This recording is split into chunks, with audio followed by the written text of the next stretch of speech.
So जो लाठी charge हुआ है उस पर मैं बोल चुका हूँ, इट वॉज वेरी ब्रूटल। और जिन पुलिस ऑफिसर्स ने ये करा है उनको लेकर हम कोर्ट में जाएंगे। और हमारे प्रोटेस्ट का आज 34th डे है। सोनम सर की हंगर स्ट्राइक जारी है।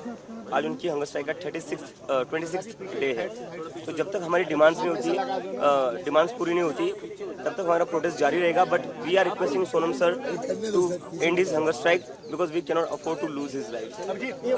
दो दिनों से लगातार जंतर मंतर के बाहर कुछ सड़कों पे हंगामा हो रहा है, वारदात हो रहे हैं। आप भी लगातार अपील कर रहे हैं कि ऐसे चीजें ना करें। कौन से लोग हैं? ये बाहर से लोग भेजे जा रहे हैं जानबूझकर प्रोटेस्ट को खराब करने के लिए।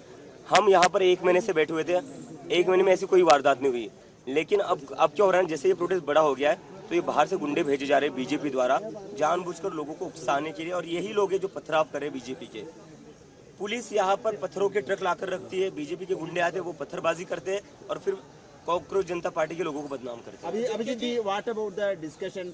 The central cabinet ministers are saying door is open. Our door is, Jantar Mantar's door is also open.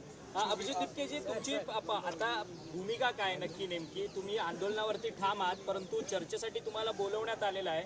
चर्चेसाठी तुम्ही जाणार की सरकार इकडे चर्चा? आम्ही मागच्या वेळेस सरकारकडे गेलो होतो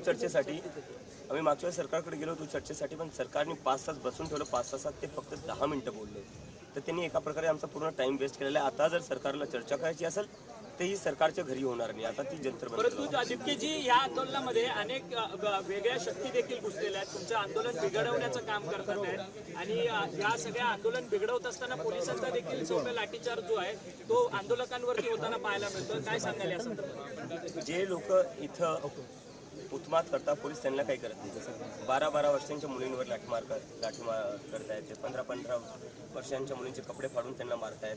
पण जे सिव्हिल ड्रेसमध्ये काही लोक दगडफेक करत होते आणि असं पाहण्यात आले की काही पोलीसवाल्यांनी सुद्धा गाड्या फोडलेल्या आहेत. तर सिव्हिल ड्रेसमधल्या पोलिसांनी गाड्या फोडल्या, त्याची व्हिडिओ आलेली आहे. तर पोलीस कुठं ना कुठं कॉम्प्रोमाइज्ड आहे. पोलीस कुठं ना कुठं जे बाहेरून गुंडे येत आहेत त्यांच्यासोबत मिळून हे प्रोटेस्टला डिस्टर्ब करायचा प्रयत्न करतात. तिपकेजी, महाराष्ट्रात देखील मोठ्या प्रमाणात आंदोलन होताना पाहायला मिळतं. मुंबईमध्ये राज ठाकरे, आदित्य ठाकरे किंवा अमित ठाकरे हे सगळेजण आता आंदोलनात सक्रियपणे सहभागी होतात आहेत. आंदोलक मुलांच्या पाठी उभे राहतात आहेत. आज प्रकाश आंबेडकरांनी महाराष्ट्र बंदची हाक दिली आहे, तर परवा पुन्हा एकदा दोन्ही ठाकरे बंधू एकत्रितरित्या आंदोलन करतायत. कशा पद्धतीने या सगळ्या आंदोलनाला बघताय आणि तुमचा जाहीर पाठिंबा काय, तुमचा मेसेज आहे? माझा मेसेज हाच आहे जो मी आधीच म्हणत होतो की आता वेळ आलेली आहे. आपल्या सगळ्यांना आपले जे पॉलिटिकल डिफरन्सेस आहे ते बाजूला ठेवावे लागतील. आपले जे काही आयडिओलॉजिकल डिफरन्सेस आहे ते बाजूला ठेवावे लागतील. कारण की आता जो विषय तो खूप मोठा विषय आहे, देशाच्या भविष्याचा विषय. जर आज आपण एकत्र येऊन आवाज नाही उठवली किंवा आंदोलन नाही केलं तर ह्या देशात वाचवण्यासारखं काही राहणार नाही. मुलांचं भविष्य वाचवण्यासारखं. मुख्यमंत्री देवेंद्र फडणवीस म्हणतात की मुलांच्या खांद्यावरती बंदूक ठेवून हा सगळा आंदोलनाचा प्रकार सुरू आहे आणि फेसलेस आंदोलन अशा पद्धतीची टीका करतात. मुख्यमंत्री फडणवीसांना माझी एकच विनंती आहे, तुमच्या घराच्या 500 मीटरवर आकांक्षा चतुर्वेदीने आत्महत्या केली. पहिले तिच्या घरी जा साहेब, तिच्या घरी जाऊन भेटा. तिचे आईवडील आजही म्हणतायत की आमच्याकडे सरकारचं कोणीच नाही आलेलं आहे. तर तुम्ही तुमचं काम आधी नीट करा, नंतर दुसऱ्यांना ज्ञान द्या.